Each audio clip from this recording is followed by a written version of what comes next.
CUNY is the City University of New York. CUNY is the biggest urban university in the United States. There's 25 colleges.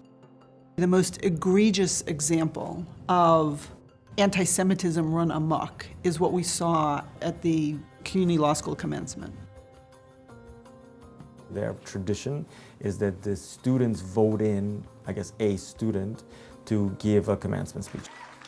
To introduce to you Nerdeen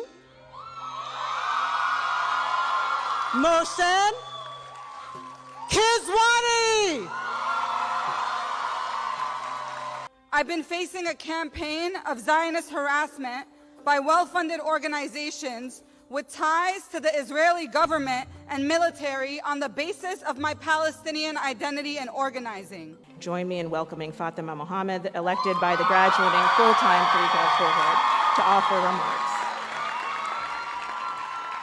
As Israel continues to indiscriminately rain bullets and bombs on worshipers, murdering the old, the young, attacking even funerals and graveyards, as it encourages lynch mobs to target Palestinian homes and businesses, as it imprisons its children. Not only a standing ovation from the students and from her peers, but from the faculty and administration that were sitting on the stage with her.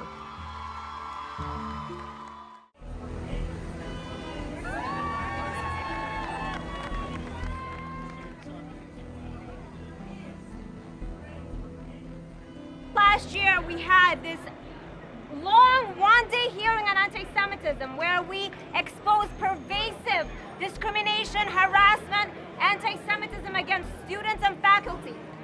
How come after all of that, we still have a commencement speaker who is worse than the speaker last year? CUNY has failed us, and it's time we held the Chancellor accountable for the failures of CUNY under his tenure. Can I pivot for just a moment? I want to ask you about Marc Lamont Hill. Sure.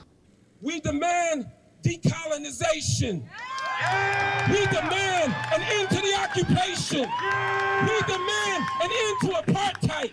Why won't Hamas surrender? Do you call for Hamas to surrender? Why didn't you talk about Hamas in your wonderful remarks? They are a democratically elected organization that has been systematically undermined. How was he hired? Why was he hired? The vetting process was done on a school basis. I think in the end the president had to sign off on that hire. I think it was a major mistake. I believe that the chancellor believes it was a major mistake. The individual was hired in a school in Would you one mind using his name? Just so we know who you're talking about. And Lamont, Professor. I'm going to try and. Do I want to use his name? Not particularly. On August 21st, there was an executive committee meeting of the board. The next day, the Philadelphia Inquirer announced the hiring of Hill. The minutes of that meeting are still not posted, nor is the video of that meeting, although you've had subsequent board meetings that have been posted.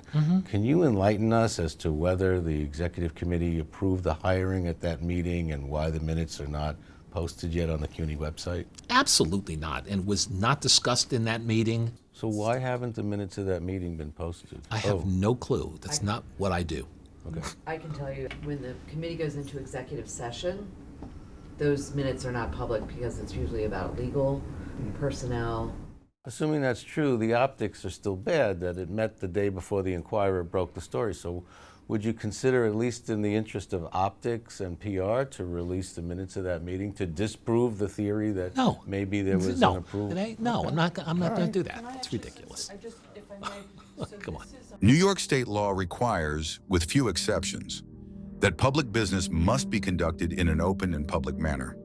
Full transparency is essential to the maintenance of our democratic society. New York State's open meetings law requires that when a formal vote is taken in executive session, the minutes must be recorded. While executive sessions are exempt from the statute's open meeting requirements, that exemption is narrow, covering only discussions that lead to the employment of a particular person, not to hiring decisions themselves. Did CUNY break the law by refusing to release those minutes? Board Chair Bill Thompson admits that the hiring of Marc Lamont Hill was a major mistake. If Hill's hiring was a major mistake, why didn't CUNY correct that mistake by terminating Hill, especially when the New York State Open Meetings Law seems to require such termination? Or, at the very least, why didn't CUNY publicly explain why they didn't terminate Hill, instead of just throwing up their hands and saying, in a textbook example of the evil of indifference, it was a major mistake, but it was done?